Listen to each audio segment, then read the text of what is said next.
मेरे channel commerce गुरुजी पर। और आप सभी को मालूम होगा कि आज एक हाई लेवल की मीटिंग हुई थी एजुकेशन मिनिस्टर द्वारा। बहुत सारे लोगों को इन्वॉल्वमेंट था और जो फाइनल डिसीजन है वो आज नहीं लिया गया है, लेकिन क्या क्या बातें हुई हैं, क्या क्या अपडेट आई है, वो सब मैं आपको एक वीडियो शेयर करूंगा। उस सभी के लिए आपसे एक मेरी छोटी सी रिक्वेस्ट है कि नीचे मेरा इंस्टाग्राम आपको दिख रहा होगा, आप डिस्क्रिप्शन में लिंक मिल जाएगा, प्लीज़ वहाँ जाके मुझे फॉलो कर लीजिएगा। और मेरा सेकंड चैनल का लिंक भी दे रखा होगा, उसे सब्सक्राइब कर दीजिएगा। कोई डाउट वगैरह है तो उसके लिए मेरा व्हाट्सएप नंबर है, यहाँ मुझे व्हाट्सएप कर सकते हो। कुछ देर पहले ही मनीष सिसोदिया जी ने एक प्रेस कॉन्फ्रेंस करके बताया है कि आज की मीटिंग में हुआ क्या है। आज की मीटिंग में हुआ है, एक सेकंड में आपको दिखा। रक्षा मंत्रियों के साथ बैठक बुलाई। माननीय केंद्रीय रक्षा मंत्री श्री राजनाथ सिंह जी इस बैठक की अध्यक्षता कर रहे थे। केंद्रीय शिक्षा मंत्री, कुछ और केंद्रीय मंत्री, साथ साथ कई राज्यों के मुख्यमंत्री, उप मुख्यमंत्री और कई राज्यों के शिक्षा मंत्री, शिक्षा अधिकारियों के साथ में, बोर्ड के अध्यक्षों के साथ में इस मीटिंग में उपस्थित थे। केंद्र सरकार और मुद्दा जाहिर है कि कोरोना के इस संकट में हम 12वीं के बच्चों का भविष्य अब कैसे तय करें, इसी सवाल पर डिस्कशन था। केंद्र सरकार की ओर से 2 प्रस्ताव राज्यों के सामने रखे गए थे। ये तो सब केंद्र के लोग भी और राज्यों के लोग भी मान रहे थे कि बहुत अभूतपूर्व संकट है और इस संकट में बच्चों की परीक्षा लेना कोई आसान काम नहीं है।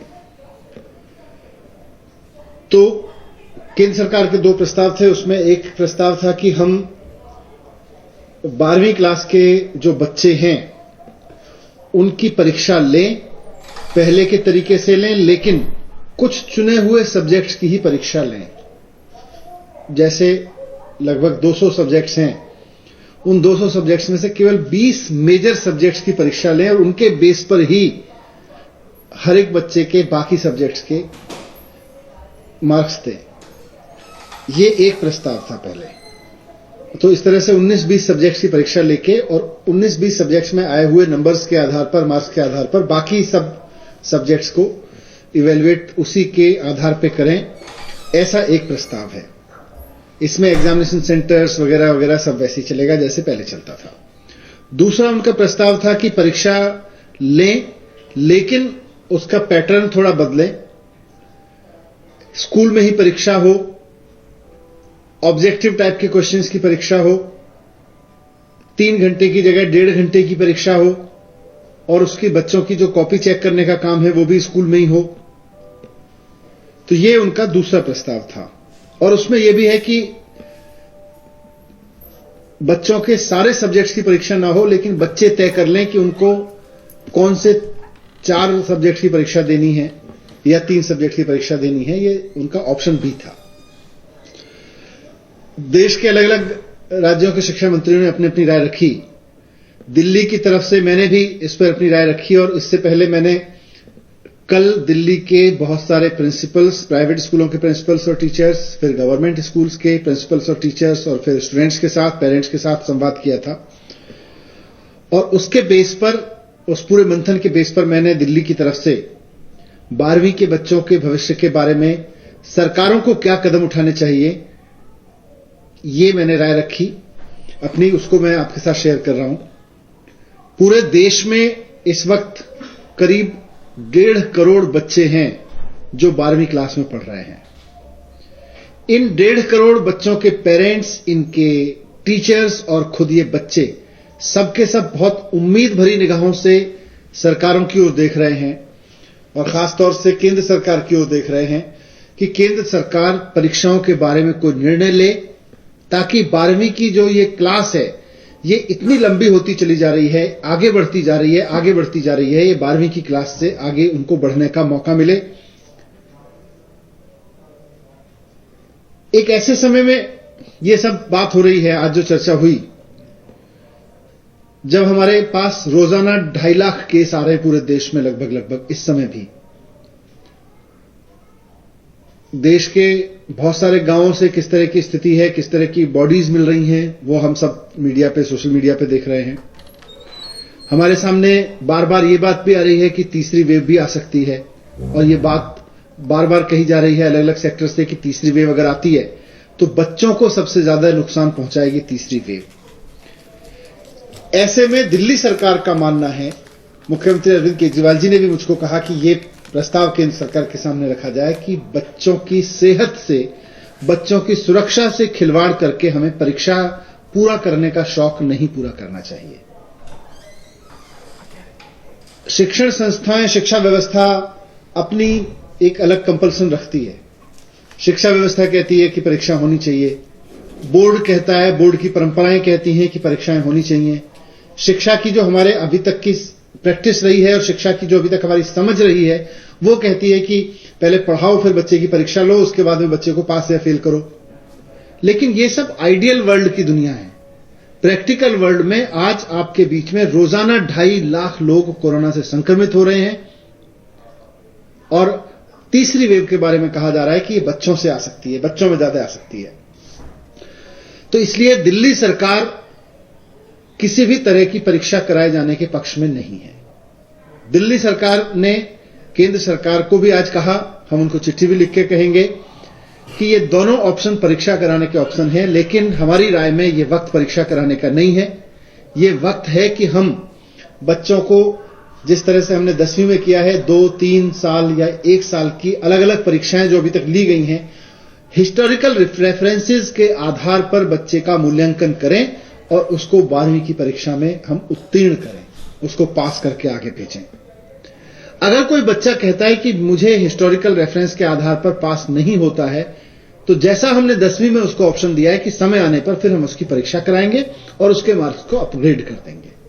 अगर कोई बच्चा कहता है कि मेरे नंबर कम आए हैं हिस्टोरिकल रेफरेंस से के आधार पर, मेरे नंबर्स तो ज्यादा आते हैं, अगर मैं परीक्षा देता तो मुझे परीक्षा देने का अवसर दिया जाए, तो सही समय आने पर उसको परीक्षा का अवसर देके उसके मार्क्स अपग्रेड किए जा सकते हैं। लेकिन 12वीं क्लास का ये कंटिन्यूअस चलना उसके लिए भी खत्म हो, ऐसा हमने प्रस्ताव दिया है। मैंने ये भी रिक्वेस्ट किया है कि आज एग्जाम लेने वाली संस्थाओं, शिक्षा व्यवस्था की परंपराओं, ट्रेडिशनल कन्वेंशनल शिक्षा व्यवस्था, इसकी रूल्स एंड रेगुलेशंस को, इसकी परंपराओं को फॉलो करने के चक्कर में हम अपने बच्चों को कुर्बान नहीं कर सकते। हम अपने बच्चों की जान पे नहीं खेल सकते और हमें एक पेरेंट के रूप में सोचना होगा। हमें शिक्षा व्यवस्था के मुखिया के रूप में सोच के ये समय नहीं निकालना है। हम शिक्षा व्यवस्था के मुखिया के रूप में अगर तय करेंगे तो शिक्षा व्यवस्था के रूल, उसके कन्वेंशंस, उसके सारे ट्रेडिशंस हमारे सामने आएंगे। अगर पेरेंट के रूप में हम सोचेंगे तो एक पेरेंट के रूप में हमें समझ में आएगा कि नहीं, हम अपने बच्चों को अभी परीक्षा के जोखिम में नहीं डाल सकते।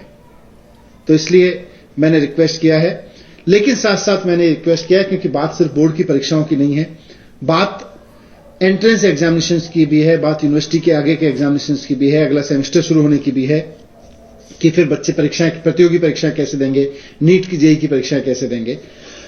तो इस सब का एक ही समाधान है कि हम अपने बच्चों को वैक्सीनेशन कराएं।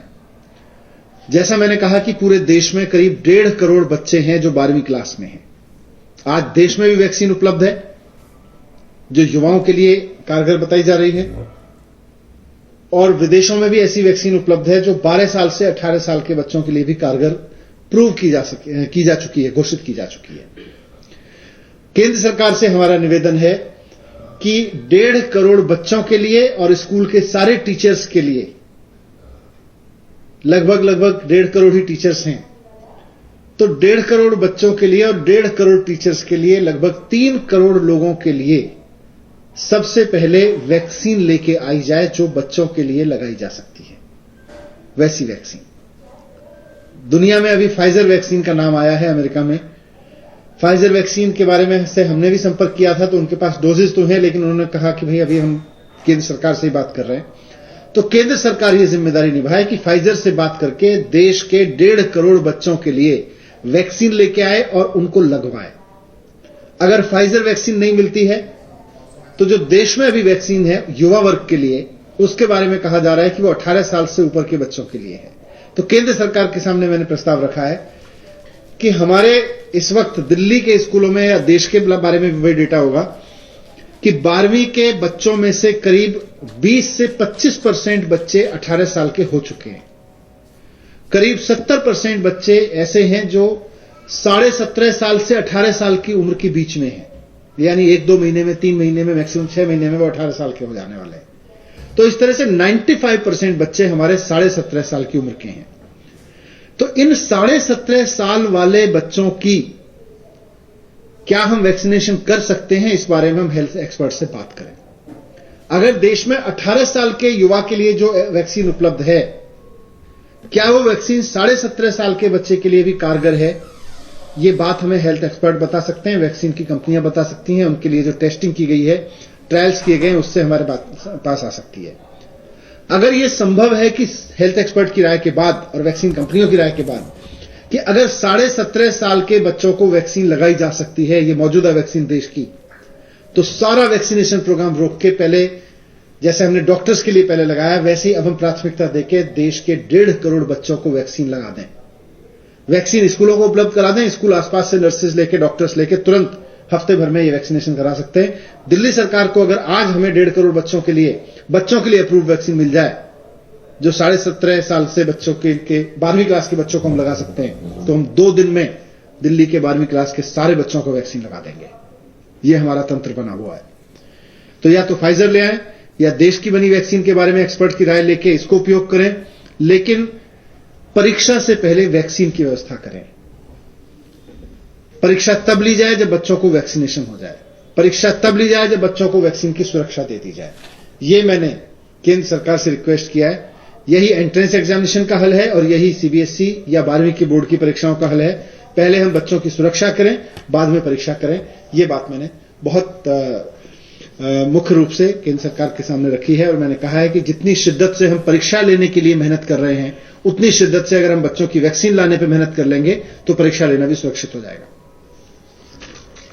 सर, क्या संकेत मिले हैं केंद्र की तरफ से आपकी बातों पर? क्या लग रहा है कुछ पॉजिटिव हो सकता है? और अगर परीक्षा केंद्र सरकार कराती है तो फिर दिल्ली कितनी तैयार है?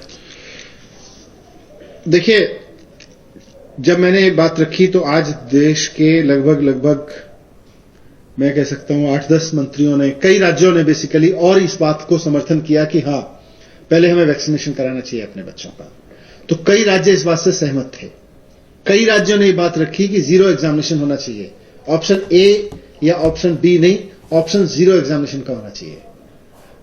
ये बात बहुत लोगों ने रखी है और मैं उम्मीद करता हूं कि केंद्र सरकार राज्यों के इस फीडबैक पे और देश के 1.5 करोड़ बच्चे और करीब 1.5 करोड़ शिक्षकों के स्वास्थ्य पे खिलवाड़ नहीं करने का निर्णय लेगी, बल्कि उनकी सुरक्षा को ध्यान में रखते हुए निर्णय लेगी। तो जो भी निर्णय लेगी, इस चीज को, इन सारे डिस्कशंस को ध्यान में रखते हुए लेगी।